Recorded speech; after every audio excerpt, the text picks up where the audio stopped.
السلام عليكم.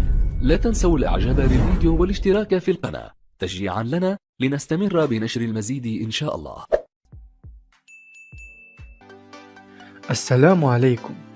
أكد تقرير صحفي فرنسي أن إشبيلية رفض عرضا من باريس سان جيرمان لضم حارسه المغربي ياسين بونو خلال فترة الانتقالات الصيفية الحالية، وطلب الإسباني لويس إنريكي المدرب الفني لسان جيرمان من إدارة ناديه التعاقد مع الحارس المغربي وأحد أفضل 3 حراس في العالم العام الماضي.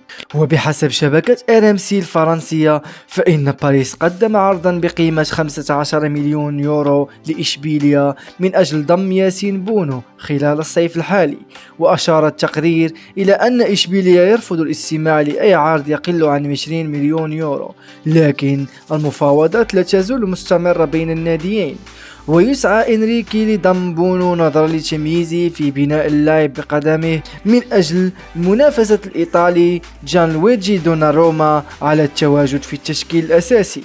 ويمتد عقد بونو مع إشبيلية حتى 30 يونيو 2025 وتبلغ قيمته السوقية 12 مليون يورو.